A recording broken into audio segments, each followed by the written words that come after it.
Attends, pourquoi tu lances la truite de Schubert là? Bah, la truite, c'est comme les saumons, c'est pareil. Non, mais rien à voir. Lance les saumons. Bienvenue dans Les Saumons, le podcast qui donne la parole à celles et ceux qui vont à contre-courant. Le fait de faire du moins sucré, ça a été une révélation. Je me suis dit, mais je vais pas faire ce métier en gros pour empoisonner entre guillemets les gens. Pourquoi ne pas faire plaisir aux gens tout en respectant leur santé, leur corps? Anna Grenard est une jeune pâtissière de 27 ans qui, après un parcours dans le marketing et la communication, s'est reconvertie et a suivi des enseignements de la prestigieuse école d'Yssingeaux. Elle a découvert lors de ses stages la pâtisserie à faible indice glycémique et a décidé non seulement de s'y consacrer, mais aussi de créer son entreprise, dans un domaine finalement encore peu exploité en France. Elle nous parle de ses premiers pas d'entrepreneuse et de ses pâtisseries différentes, saines et gourmandes. Très bonne écoute. Bonjour Anna. Bonjour Adeline. Merci d'être avec moi aujourd'hui. Est-ce que tu peux te présenter en quelques mots ? Tout d'abord, je te remercie de m'avoir invitée sur le podcast. En quelques mots, je suis jeune chef d'entreprise en pâtisserie depuis le mois de juillet 2019, donc c'est tout récent. Et à la base, je n'étais pas du tout pâtissière. Donc, d'accord, raconte-nous un petit peu ce que tu faisais à la base, justement. Okay. Alors en fait, moi j'ai fait une licence de langue étrangère appliquée, donc anglais-espagnol, et ensuite j'ai fait un master en marketing. Donc en alternance. Et ensuite, j'étais community manager, donc en charge des réseaux sociaux pour une marque dans le tourisme. D'accord. Oui, donc ça fait un sacré virage à 360. Oui, c'est ça. D'accord. Alors pourquoi tu t'es réorientée dans la pâtisserie ? En fait, ça faisait depuis toute petite que j'aimais faire de la pâtisserie. Et c'était en moi depuis très longtemps, mais en fait, je voulais terminer mes études pour avoir quelque chose. Enfin, j'avais un peu peur, on va dire, de me lancer quand j'étais plus jeune. Mais voilà, ça fait vraiment longtemps que j'avais envie. Et je me suis dit que là, c'était le bon moment d'y aller. Donc, j'ai intégré l'École nationale supérieure de la pâtisserie à Yssingeaux en septembre 2018. D'accord. Voilà. Et c'était compliqué d'intégrer cette école alors que tu n'avais pas de formation, de CAP ou de quoi que ce soit. Voilà, est-ce qu'ils t'ont accepté facilement ? Alors en fait, c'était sur dossier et sur entretien. Donc ce qui comptait le plus, c'était la motivation. Et en fait, cette école est spécialisée aussi dans les reconversions. Donc j'ai passé mon CAP, c'est un CAP classique de pâtisserie, en 9 mois.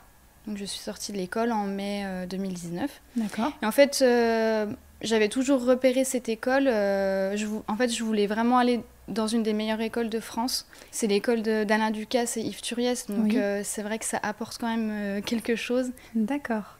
Et du coup, en 9 mois, formation assez intense, tu as fait quelques stages, tu en avais beaucoup, des stages de pratique ? Alors en fait, au niveau de la pratique, on faisait 6 heures de pratique sur 5 jours, donc c'était assez intense. Et après, on a eu 2 stages. D'accord. Donc, mon deuxième stage, je l'ai fait dans le sud, à Toulouse, chez une pâtissière qui est spécialisée dans le moins sucré. D'accord. Dans l'indice glycémique bas, donc c'est ce que je veux faire moi. D'accord, donc ça t'a donné des idées. Oui, tout à fait. Alors justement, parle-nous un petit peu de ce que tu fais actuellement. Donc tu fais de très très belles pâtisseries, ça c'est mon point de vue, et qui de fait sont beaucoup moins sucrées que la moyenne. Explique-nous un petit peu comment tu es arrivée à cela, pourquoi tu as aimé justement quand tu as fait ce stage, qu'est-ce qui te parlait là-dedans ?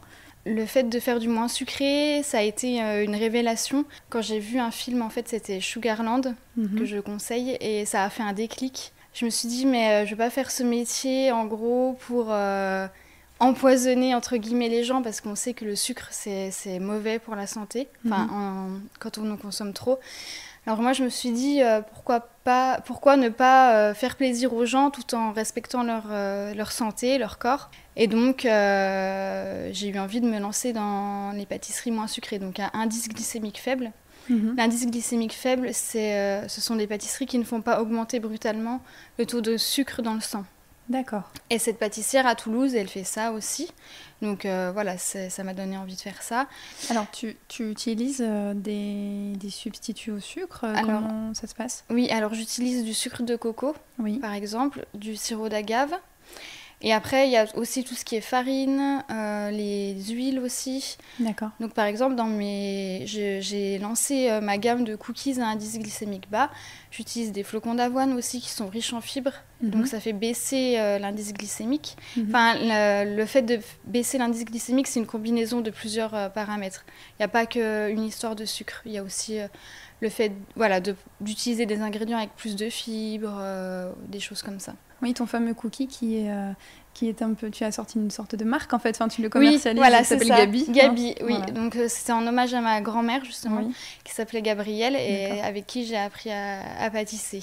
Et du coup, il est plébiscité, parce que tu l'as mis en dépôt dans quelques boutiques. Oui, c'est ça. Oui, il a été bien apprécié. Ouais. Surtout en période de fête, dans les paniers. En fait, les gens font des paniers garnis, beaucoup, avec des produits de la région.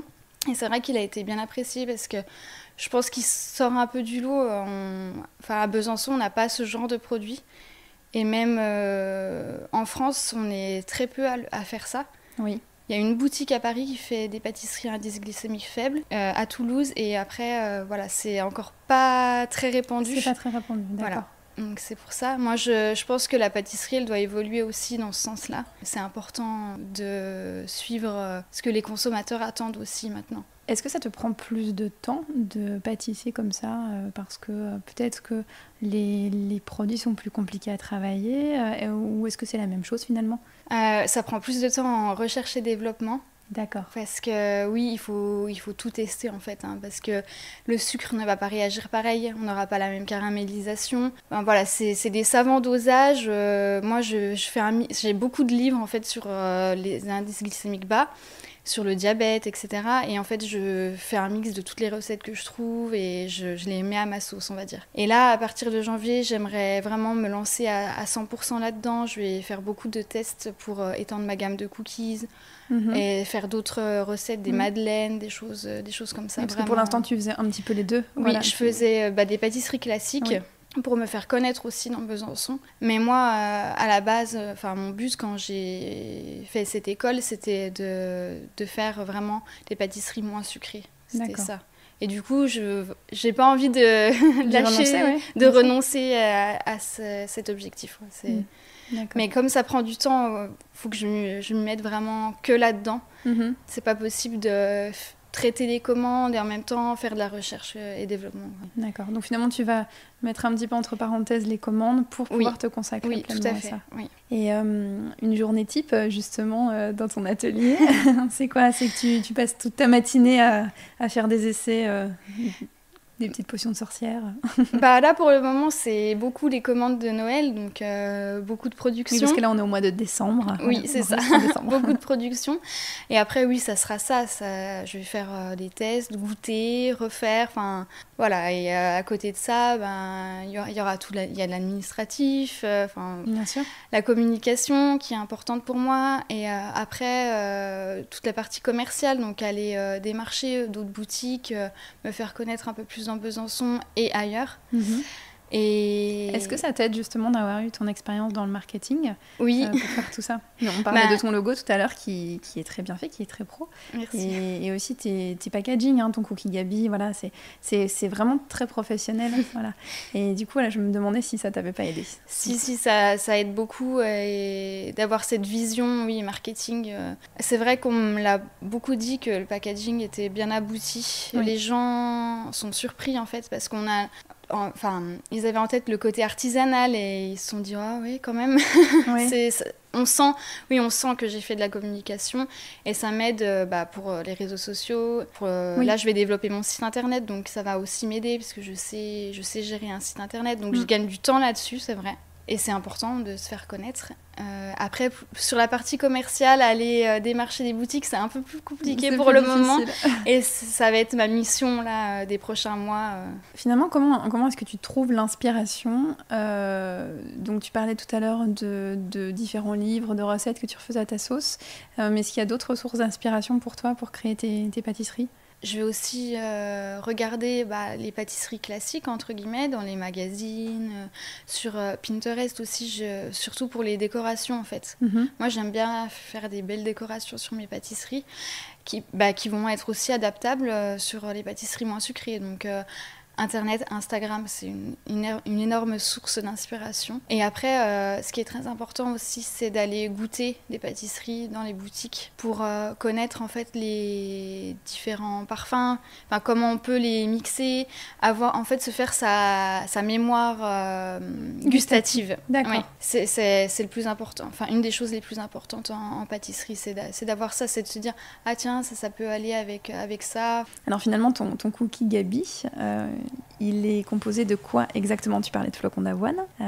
Qu'est-ce qu'il y a d'autre dedans? Alors au niveau des ingrédients, moi j'essaye de prendre des ingrédients biologiques. J'ai pas encore la certification, mais j'aimerais aussi être certifiée bio. J'essaye de prendre un maximum de produits qui viennent de France ou qui sont équitables. Donc pour le chocolat, c'est plus compliqué de faire... le chocolat en France, ça n'existe pas. Mais par exemple, je l'ai acheté à une chocolaterie en France et c'est du chocolat qui est fait à base de sucre de coco aussi. D'accord.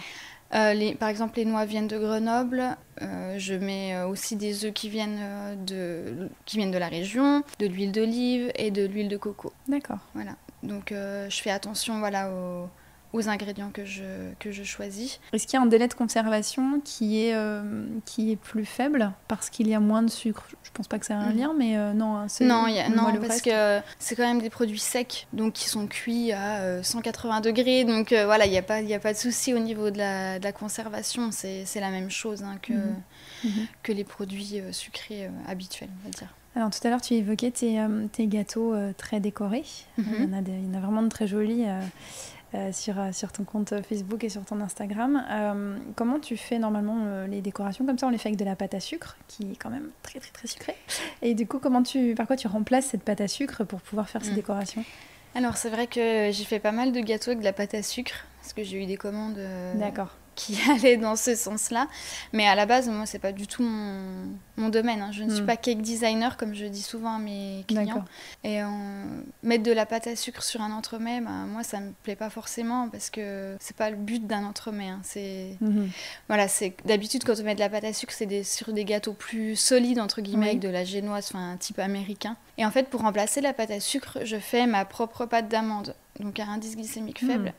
Et après, j'aimerais aussi diminuer les colorants, mettre des colorants naturels aussi, parce que en pâtisserie, on utilise aussi des colorants, il ne faut pas se le cacher, et ça va tendre à disparaître. Il y a des législations qui vont sortir là en 2020, et on peut faire beaucoup de choses avec des colorants naturels. J'ai déjà fait des décorations avec des colorants naturels. Après, c'est pas les mêmes couleurs, c'est beaucoup plus pastel, moins vif. Mais j'aimerais aussi faire comprendre aux consommateurs que ça va dans ma démarche. Je ne vais pas utiliser des colorants synthétiques alors que je vais aller vers quelque chose de plus naturel, de plus sain. Voilà. Plus sain. Ouais. Alors, tu confectionnes ta pâte d'amande, ça c'est un truc de fou. C'est facile. C'est facile, oui, certainement. Oui, c'est vraiment facile. C'est vrai, ça te prend peu de temps finalement. Ah non, mais il suffit d'avoir un bon mixeur. On mixe des amandes et après je mets un peu de sirop d'agave et ça fait de la pâte d'amande. C'est vraiment très simple. Incroyable. Oui. Et justement, j'ai décoré un gâteau comme ça cet été pour un petit qui est diabétique. Ah oui. Voilà, donc je lui ai fait une charlotte aux poires. Donc ça s'est très bien passé, il n'y a pas eu de problème au niveau de sa glycémie. Voilà, j'ai pu avoir un retour de sa maman. Donc ça, c'est important aussi pour moi d'avoir des retours des personnes qui sont aussi diabétiques. Parce que mes pâtisseries, elles conviennent aussi aux personnes diabétiques. Et j'aimerais aussi par la suite, pourquoi pas me rapprocher d'une nutritionniste ou d'une association de personnes diabétiques pour élaborer mes recettes. Voilà, ça serait important pour moi aussi. D'accord. D'accord. Donc oui, effectivement, tu dis sur tous les réseaux que qu'on peut te passer des commandes spécifiques. Donc ça en fait partie, par exemple, se dire voilà, moi je suis malade, je peux pas manger tout ce que je veux. Faites-moi un gâteau d'anniversaire que je pourrais manger. Ça fait partie de... Je m'adapte beaucoup aux clients en fait. S'il y a des régimes, des allergies, on m'a demandé un gâteau la dernière fois, il fallait pas qu'il y ait de fruits à coque. D'accord. Et d'habitude, ce gâteau, je le fais avec de l'amande, donc j'ai complètement changé la recette. Et pour moi, c'est important justement de m'adapter au régime des personnes, parce que je trouve qu'on ne le fait pas assez dans la pâtisserie. Et la pâtisserie, ça reste quand même assez classique encore, je trouve. Et tout le monde n'y trouve pas forcément son compte. Alors justement, tu parles de régime particulier. Il y a un autre régime dont on entend de plus en plus parler, c'est le régime sans gluten. Est-ce que ça, tu proposes aussi, comme ça, sur demande? Est-ce que tu y arrives? C'est particulier, le sans gluten. On m'a pas encore fait la demande. On t'a pas encore fait la demande. Mais pour moi, c'est des challenges à chaque fois, donc pourquoi pas. D'accord. Mais c'est vrai qu'on ne me l'a pas encore demandé. Mais en fait, la pâtisserie, comme je dis souvent, c'est de la chimie aussi. Il faut vraiment connaître les réactions entre les différents ingrédients. C'est une des parties les plus importantes. À l'école, c'était les cours de techno qu'on avait, donc sur les ingrédients. Et ouais, c'est une des choses les plus importantes quand on élabore des recettes. C'est-à-dire qu'il y a des ingrédients qui matchent bien ensemble et d'autres pas du tout. Voilà, c'est ça. Et qui provoquent telle ou telle réaction. Oui, si on change des farines, on n'aura pas forcément les mêmes résultats. Une pâte ne va pas lever aussi facilement, par exemple, qu'avec de la farine normale. Si on prend des farines avec plus de fibres, par exemple la T110 ou de la T150, c'est pas du tout le même résultat. Donc il faut s'adapter, mettre d'autres ingrédients. Et comme je disais, c'est beaucoup de recherche. Oui, finalement, c'est le temps de recherche que l'on ne soupçonne pas nécessairement. Et alors, est-ce que tu as envie d'élaborer d'autres produits comme le gabi? Est-ce que tu as déjà des idées de produits phares comme ça? J'aimerais développer des madeleines, donc pareil avec plusieurs goûts. Et gabi, donc pour le moment, j'ai 3 parfums et j'aimerais monter à 10 parfums. Donc j'ai déjà plein d'idées dans ma tête que je dois développer. Et en fait, je vais avoir mon site internet, donc un site de vente en ligne. Et c'est toi qui arrives à développer un site marchand où tu te fais aider quand même? Je me suis fait aider par un webmaster, un développeur qui est à Besançon. Oui. D'accord. Mais après, c'est moi qui vais l'administrer. Ça, c'est vrai que je le faisais avant. Mais je me sentais pas j'ai pas les compétences pour faire un site de vente en ligne. Non, vente en ligne, c'est quelque chose quand même. Voilà. Mais ça va être quelque chose que je vais avoir. Donc pour le début d'année, là, c'est en cours de fabrication. Et voilà, j'aimerais vraiment développer toute une gamme de produits secs. Et après, ce que je vais développer aussi, c'est le service aux entreprises. Je fais aussi des buffets pour les entreprises. Donc le développer, mais sur l'indice glycémique bas. Voilà, ce serait vraiment bien de faire les petits déjeuners, des pots d'accueil.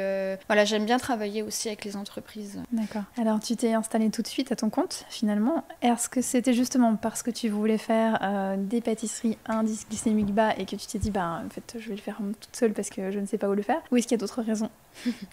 En fait, c'est vrai que tout s'est enchaîné assez rapidement puisque j'ai quitté l'école en mai, donc je suis revenue à Besançon au mois de mai.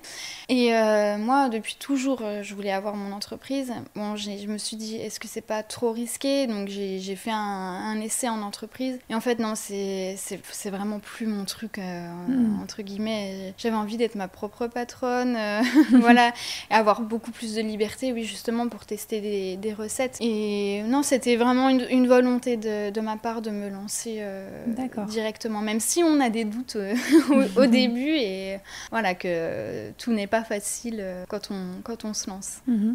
C'est pour ça aussi que je n'ai pas pris de boutique dès le début pour limiter les risques et les charges. Donc voilà. Mais à terme, le but c'est aussi d'avoir mon salon de thé. C'est vraiment quelque chose qui me ferait plaisir. Ce serait l'aboutissement en fait de cette reconversion. Alors tout à l'heure on parlait de tes stages, notamment ton stage à Toulouse. Moi, je me demandais si le monde de la pâtisserie n'était pas à l'image de ce qu'on s'en fait, c'est-à-dire assez difficile.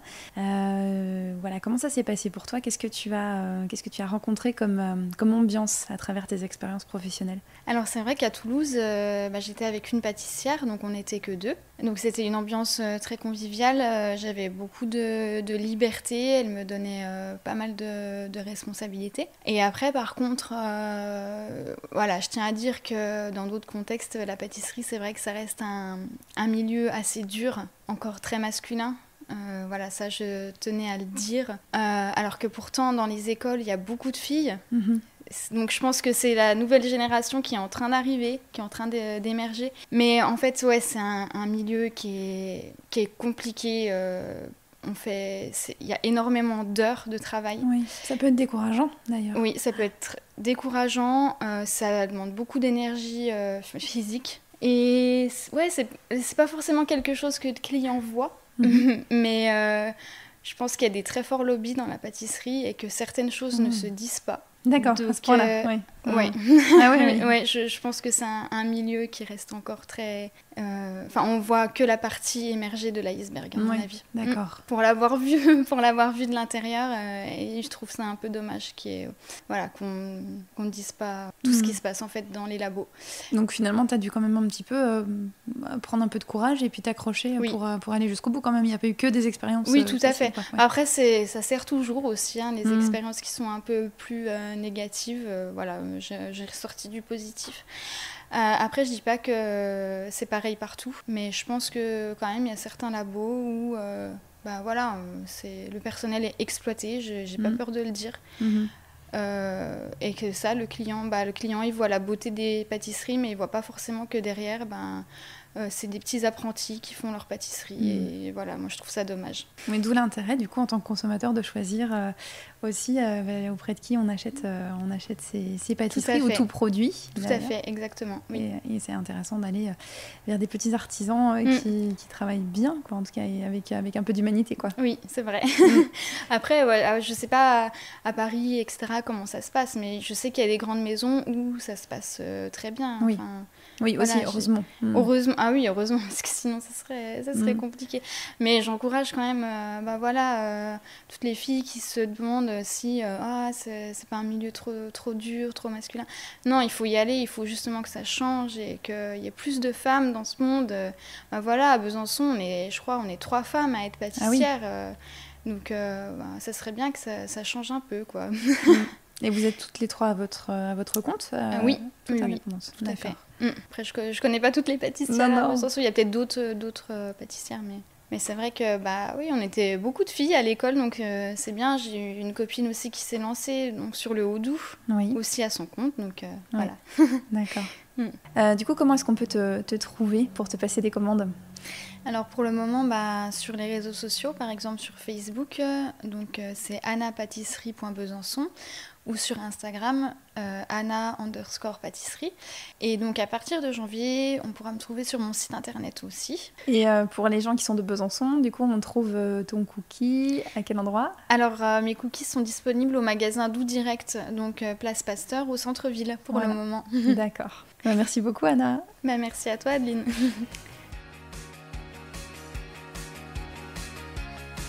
Je vous retrouve très vite pour un nouvel épisode des Saumons.